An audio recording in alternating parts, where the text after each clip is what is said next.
Hi, my lovers. We're going to do a little daily reading for La YouTube community. I can't tell if the camera is kind of weird angle, but hey ho. Let's get into it. Little daily for April 23rd. I'm sure there's some cool celestial things happening. We're in it. I am doing the monthly readings. Patrons get ad-free first access. They can sometimes join the premiere with us as well if they catch the link in time. So, King of Wands, the Tower. There's something changing radically here. This could really be a test of strength for some of us this day. Oh, the 23rd, I think, is a full moon, isn't it? 23rd or maybe the 25th. We've also got, I think, Mercury stationing to move direct. Divine guidance and loving clarity. Some of you might be feeling or getting little intuitive nudges around a person or a situation here. It feels to me like the Tower is a big release because it's next to the Seven of Wands reverse. So this could be a kind of radical perspective shift. Like something we once believed, we don't believe anymore, or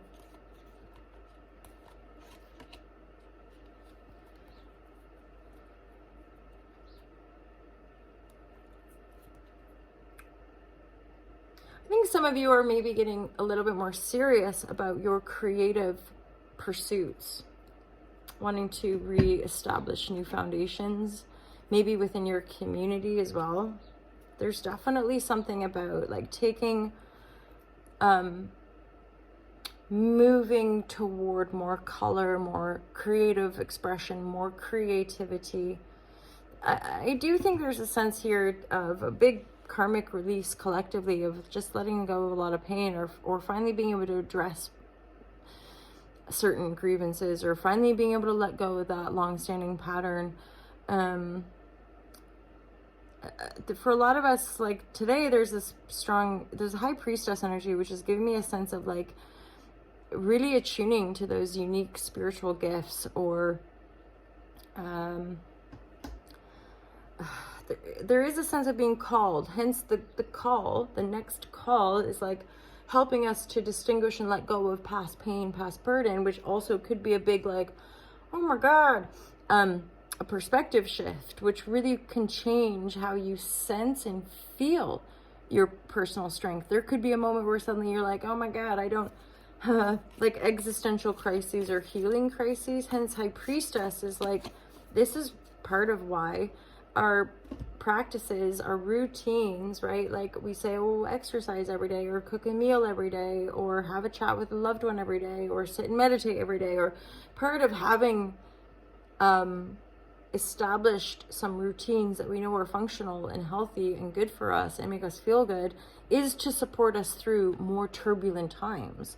Hence making it a routine, right? Because then we'll do them and they'll support us through more challenging phases of life, the High Priestess. When Tower moment's happening, when it's like, oh, fuck-a-doodles, I don't have that thing I thought I was gonna have anymore, or I don't have that, those people. It's like if you run a business and suddenly a bunch of people decide they don't want to work for you anymore, or somebody you thought was always going to be around decides like, I don't want this anymore. You know, it's like, so finding a deeper spirituality, finding a deeper purposeful connection. There's nothing, nobody can give that to us, right? That's like a very unique connection portal that we are being called to find, being called to access. And again, that's part of it. Breathwork, meditation, sound therapy. Any number of things that just help us feel more connected to life, right? To who we are.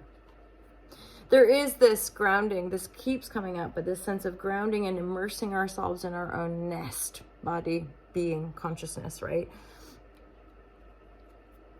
And that immersion can help us move forward, garner messages, right? There is a sense of wanting the clarity of moving forward, and yet things are still kind of changing. Things are still happening individually and collectively, that mean that we're just, if we don't have that clear direction, we're just not meant to have it. And there's other things that we need to process. There's other things that we need to heal. There's things we need to let go of.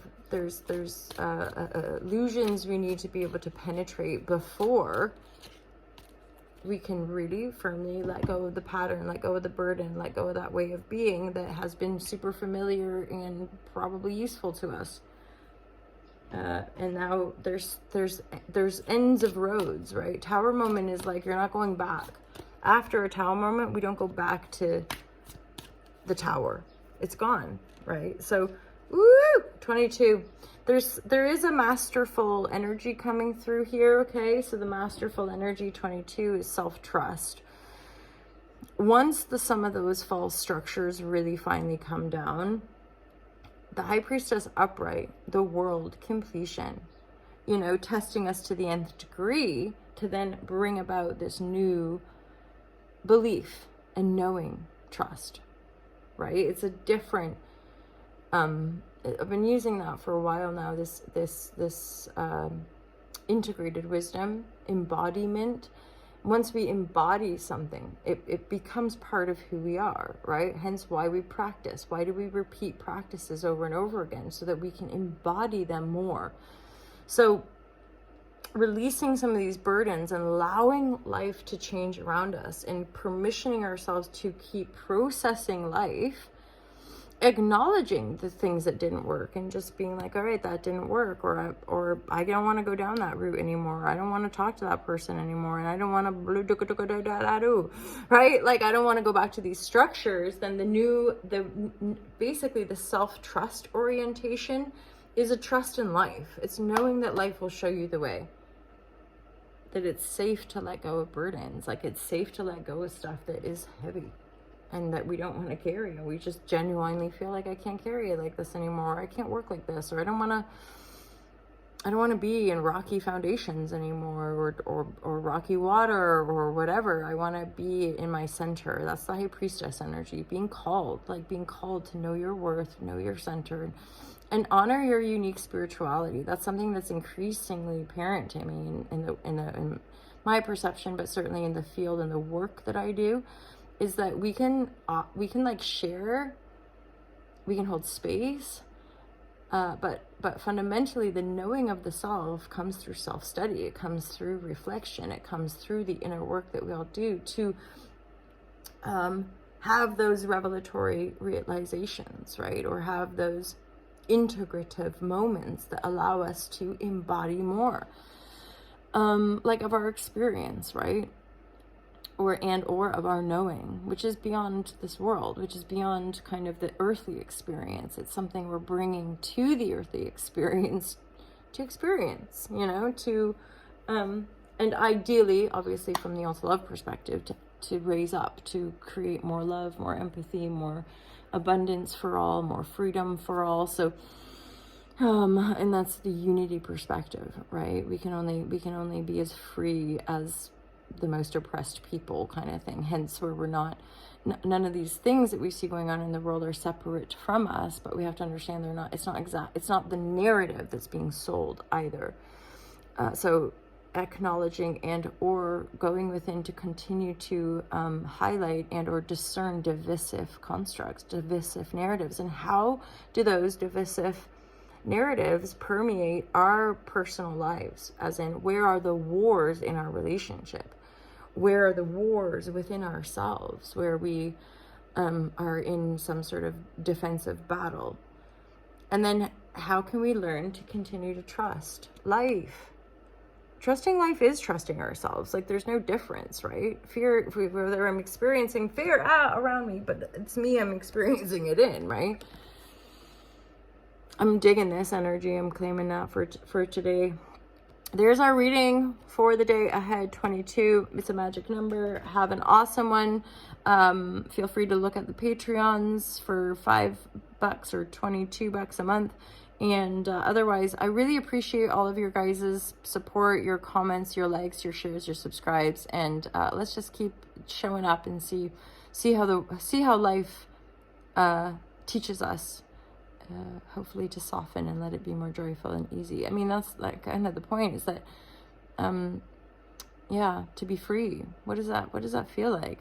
How does one show up in that freedom state? Like, I think of running on the beach, I think of being by the sea, I think of having days that can be just enjoyed and loved and snuggled in and cozy and nourishing and refreshing, you know, like all of these things that the great outdoors and natural life really do provide for us. But of course, we're outworking so many generations in conditioning of oppression and enslavement. So we'll have to continue to be patient with one another, I suppose, obviously. Love is patience, love is kind. And yeah, so much love for you guys. Have an awesome day. Peace out.